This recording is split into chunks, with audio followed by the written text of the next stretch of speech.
Welcome to the Bearcats Den with President Taylor. I'm Ivy Taylor, your host and president of Russ College. For today's show, our special guest is our new Russ College chaplain, Reverend George Sapada Thomas. Welcome, Reverend Thomas. Thank you, Dr. Taylor. It's a blessing to be here. Yes, excited to have you here. We have been eagerly anticipating your arrival. Our previous chaplain retired, and she wanted to spend some time with her grandchildren, which is a blessing. And so we knew that we were going to have this vacancy, so we went through the process working with the bishop's office to identify the best candidate for us here at Russ. And you've been with us for, is it 1 month? 1 month. 1 month. Yes, ma'am.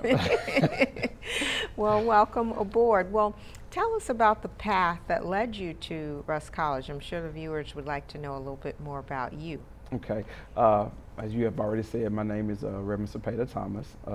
Some people they say George, but I prefer Sapada. Oh, you prefer Sapada? Yes, I prefer okay. Sapada. All right. Yes, I've been yes. wondering about that. Okay. Yes. So, all right. So that's why, George is something I have to put on the application and the resume. But, Okay. But I go by Sapada. Well, tell us about the name. So How that comes to be. that always comes up.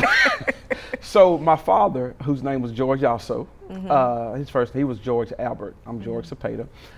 He used to love the St. Louis Cardinals, and St. Louis at the time when he used to watch them back in the 40s, 50s, had a player named Orlando Sapada, Okay. who was Filipino. Okay. And just that Sapada just stuck with him. He loved Sapada. He loved the way he played. And when I was born, he had said he wanted his son to have his first name, which is George. And he said, I like this Sapada. Well, this is my mama telling me this. And so he said, I'm going to name him Sapada, but I'm just going to spell it differently. Oh, okay. Because the original Orlando Sapada spelled his name Cepeda. Oh, okay. So he just changed the spelling and spelled it Sapada. So, Okay.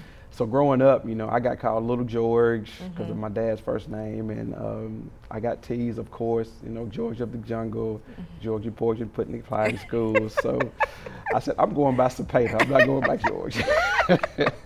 So when I became a teenager, that's when I started going by Sapada. Okay. Yes. And so where are you from? Originally from Ripley, Mississippi, born and raised there, graduated there, and moved to Tupelo, where I reside now, back in 2015. Okay. That's where I've been. All right. Now, during the interview process, you told me that your college education kind of had a start and stop. Will you, and then restart? Will you tell us a little bit about that? Okay, so I graduated high school in 1991. Not telling my age, but I graduated high school in 91. And I went to Northeast Community College there. I had plans to go to, after that, to go to Atlanta Clark University and everything. But I was hard-headed, didn't listen to mom and daddy, of course, and life can throw you curveballs a lot. So, when I first went to college, I went on the negative college life, never went to class, drinking, smoking, just being transparent as I can, just living the fun, young college life, because when I was under mom and daddy all the time, they kept me in church. I was a church boy. I never got to go out and do anything. So when I was up from under them, I started doing things. So actually, my second year, because I wasn't going to class or anything, at the end of the semester, I had a .59 GPA. Oh my goodness. Yes. So of course, I got put on probation, and I left there and just started working in factories. Because not too long after that, I got married to my wife, who'd been married 27 years. Her name is Amy Thomas. We got married, had 2 children. She actually had a son when I married her, so I actually got 3 children. So I just focused on working, taking care of the family, things of that nature. And I always felt God had a higher calling on my life. And so I started preaching in 1997. And so I was kind of bivocational, working full-time in a factory, preaching. And God just spoke to me again, I have more for you to do. And so being United Methodist, I met with my district superintendent, and he said, if you want to pursue the route of becoming a full elder, you can go to Russ College because it's a United Methodist college. You don't have to pay anything. I was like, I don't have to pay anything. He was like, no, you know, we take care of our preachers. So I enrolled here. Well, I went back to Northeast in 2001, and I got a associate's degree in psychology. I finished there in 2004, enrolled here in 2005, and my major was sociology, I'm sorry, and graduated from here in 2009. So what was it like being, I guess, a non-traditional student here at Rush? You were a little bit older by that time. You had a wife and family. So what was it like being a student here? Did you live here in Holly Springs? Did you commute? No, it was a struggle because I lived at the time we lived in a small town called Tiplersville. It's right in between Ripley and Walnut in the north part of Mississippi. And so I drove back and forth. It was very demanding. One, I was a little older. I wasn't as fluent in the brain as I was at a younger age. And so it was very challenging trying to handle all my coursework, take care of the family. My kids were extremely active. They played baseball, softball, cheerleading, football. So trying to balance family life with working and making sure I stayed on top of my grades here was very challenging. However, being here at Russ was very inspirational. And I had teachers like Dr. A.J. Stovall, Dr. Anasiki, who I would sit under, I would listen to them, and just the men they were from an educational level, and how they taught and how they inspired young men was very inspirational to me. So in some way, I really got a lot of inspiration from Dr. Stovall and Dr. Anasiki from the time they put in with me and understanding I was working. Now I had to have my work in on time. I didn't get any, I didn't make treatment. Right, but they worked with me from that standpoint, and just from them, I was just inspired to push through. I had burning the night oil many nights trying to study after coming home from baseball games and softball games and football games. But it was very enriching being here. And, the two things that I really received from Russ, the first one was the inspiration I got from Dr. Anasiki and Dr. Stovall as far as an educational standpoint, because I actually wanted to be a college professor after sitting under them. Okay. But the second aspect was learning more about who I was as a black man, as an African American. Growing up in Ripley, which is majority white, they never taught about our ancestors and a lot of the things we have accomplished, and just learning my history as a black man really inspired me and inspired me to do more. So, although it was challenging being here at Russ, it was extremely inspirational, and I can contribute where I am today as a man, as an educator, to Russ College. Because if it hadn't been for Russ, I wouldn't be here today. Well, thank you. Thank you for that. So that transition occurred when you finished school. You talked about wanting to maybe be a college professor. Though you're back on the campus, it didn't quite pan out that way. So tell us about your life in ministry and the other ways that you've been serving the community since you completed your degree program at Russ. Okay, thank you.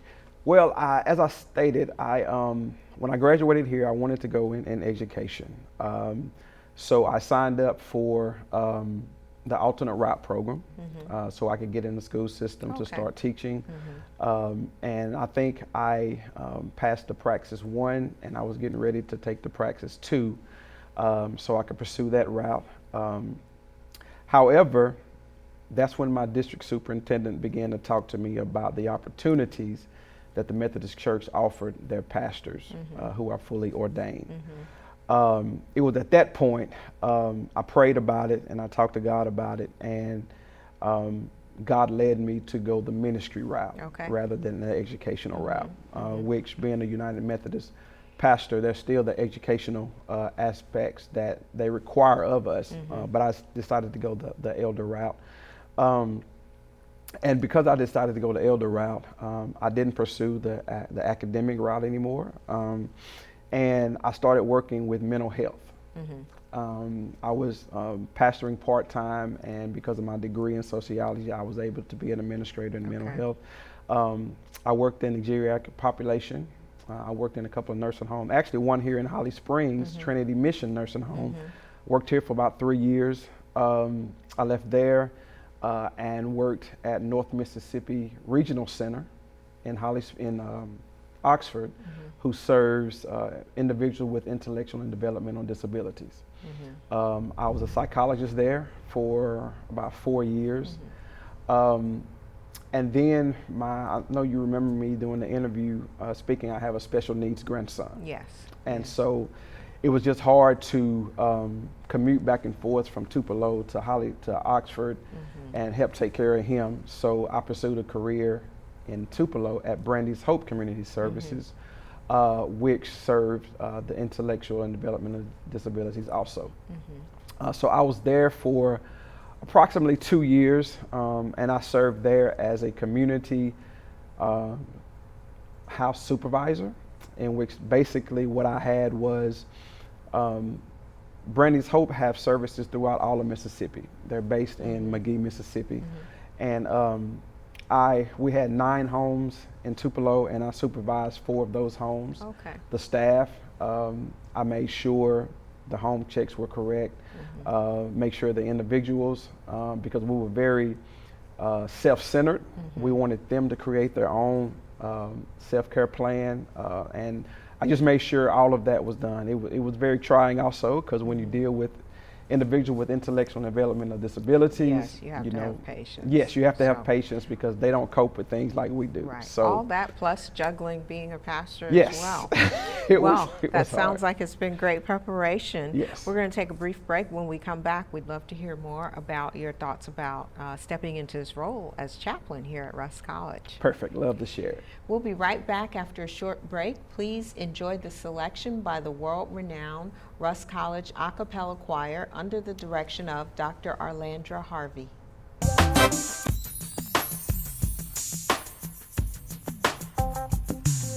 Oh, the world is full of colleges, but there's one that is my own. For it stood for education when it had to stand alone. Russ was first to give some learning unto those who were set free.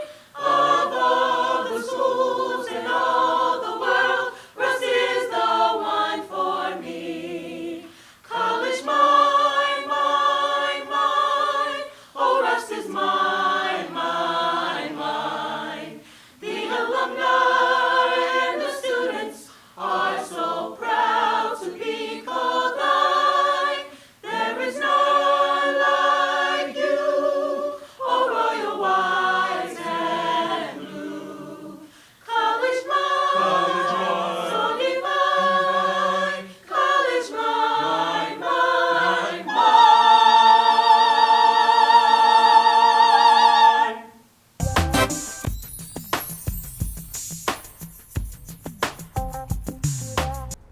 Welcome back to the Bearcats Den with President Taylor. I'm Dr. Ivy Taylor, your host and president of Rusk College. Today's show, our guest is Reverend Sapada Thomas, our new Rusk College chaplain. Thank you very much. Okay, Reverend Thomas. So, tell us, well, first let me ask you, during your time as a student at Rusk, I know you were an older student, but do you recall interactions with the chaplain and what the program was like at that time? How did the chaplain support the college community? At the time, I did not know, because I was mostly, I would drive in and work and go to school at night and then drive back home. It wasn't until my senior year that I had certain courses I had to take during the daytime that I worked at night, and came to school in the daytime, but it was still, I was on campus and off campus. So I never really experienced the campus life. Okay, the religious life right, aspect. to actual. Well, reflecting back on your first experience as a college student, when you got away from the church, what will you bring to the table in trying to support the more traditional age students here, but also you're here to support the entire community. But let's focus first on the students. How do you envision the religious life at Russ College for our students? Okay, well, first of all,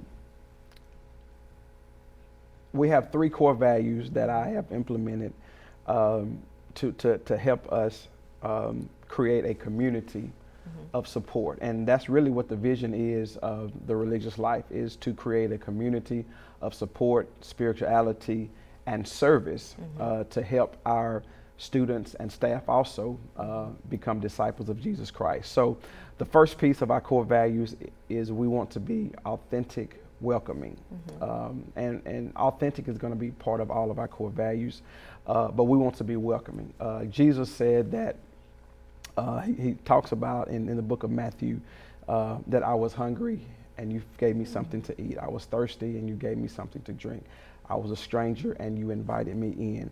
So we want our religious life community here to be welcoming, to welcome all students, to welcome all staff. You know, being here, even though we are affiliated with the United Methodist Church, you have a lot of different denominations who come here. You know, Kojic, Baptist, CME, and we just want to be welcoming for all of them to create a community of support. One of the things John Wesley did is he created class meetings in which people could come, they could sit, they wouldn't be judged, they wouldn't be looked at in a certain way, but he would ask them, how is it with your soul? So in our welcoming piece, we want to create, as you have given us permission to get on the grass, thankfully, we want to have like backyard socials to a lot of students. I know there are a lot of activities that go on campus, but particularly in the religious life, we want to just offer that support for where they can come. We may have some cookouts. We may have play games like Ultimate Frisbee. We may have Bible study under the large tree out there, small groups. But just something to where they can feel supported. Opening up the chapel for them to use our classrooms to, if they just want to get away from everybody and just study. Also, I will be available for support. But we just want to create and be authentic in welcoming everyone into the spiritual life community and not judge or do anything like that. The second piece of that is not only being authentic, welcoming, but having authentic worship. John said in the book of John that believers should worship God in spirit and in truth because the Father seeks this. And so once again, when we worship, we want, once again, having the thought that we have a lot of different denominations that here. I'm not going to push everything United Methodist. You know, we're going to open it up to have more of a student-centered worship, and so that would mean we want students to play the instruments. We want students to sing in the choir.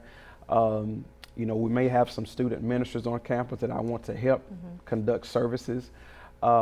We also want to include dances, mime dances, liturgical dances. But for them to bring whatever type of style of worship that they are accustomed to blend it all together to make it beautiful. And once again, being authentic in it. So we'll have worship services. We'll have 2 services. We'll have one every Sunday morning at 11 a.m. in the chapel. And we will also have a Wednesday night praise and worship teaching night, which will begin around 9 o'clock. The Sunday service will be more traditional, which I will be preaching, but the Wednesday will be more of a mix of a Bible study, praise and worship, more of a casual service, in which I will be teaching more from the Bible. So those are the aspects of the authentic worship. And the last piece is the authentic witness, which is the service piece. A lot of times, churches and ministries get caught up so much in worship and that we lose that part of Jesus' ministry of service. Yes. So we want to, in our campus religious life, we want to be seen in the community. We want to, I have a friend who works for Habitat for Humanity in Tupelo. Once each semester, we're going to take a weekend and we're going to load up everybody and we're going to go to Tupelo. We're going to build a Habitat for Humanity house. For Thanksgiving, we're going to try to network with someone here in Holly Springs or the surrounding area where we can help feed people who are needy. Maybe for Christmas, reach out to the Head Starts. We may have a toy drive, a Toys for Tots. But a lot of that is still in the process of being made, but we just want to be seen in the community. I want the students to have a sense of not just worship, but have a sense of being in service with the community and partnering with the community. So those are all the three aspects that we'll be focusing on, creating that community of support, of spirituality, and of service. Because I think that's where God is leading us. And I'm a very enthusiastic young guy. So notice I said young. But I love worship. I love people. I am very excited for the students to come back so we can get to know each other. But God has great things for us here. And, not only for the students, but also for the faculty and staff. We want to incorporate faculty and staff if they want to help with worship, if they want to help with small groups, be part of our community so that we can work together, because life can throw you curveballs a lot of times. Yes. And not only the students need the support, but I want to be there for staff and faculty also. So that's kind of the holistic vision of the religious life here at Rusk College. Okay, well, it sounds like there are exciting times ahead. Let me ask you one question. There are probably more students on campus now than maybe when you or I were in college that are just completely unchurched. They have not grown up. They've had younger parents and they didn't grow up in the church at all. How do you draw in those types of folks who really may not have any kind of connection at all to, formal religion? One word, relationships.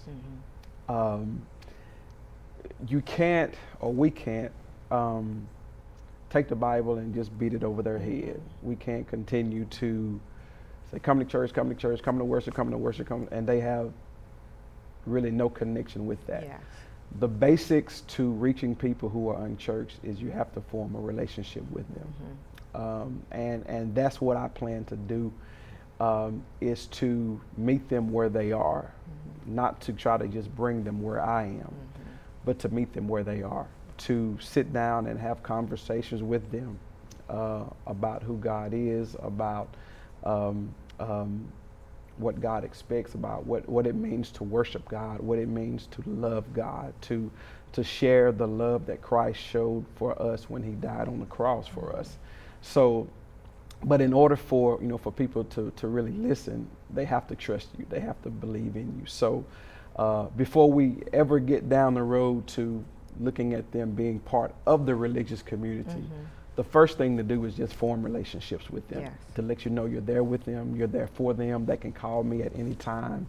Whatever they're struggling with, I'm there for them. And, once the ice is broken from forming relationships, then we can begin the conversation of where is God in the midst of your life. Okay, that sounds like a wonderful approach.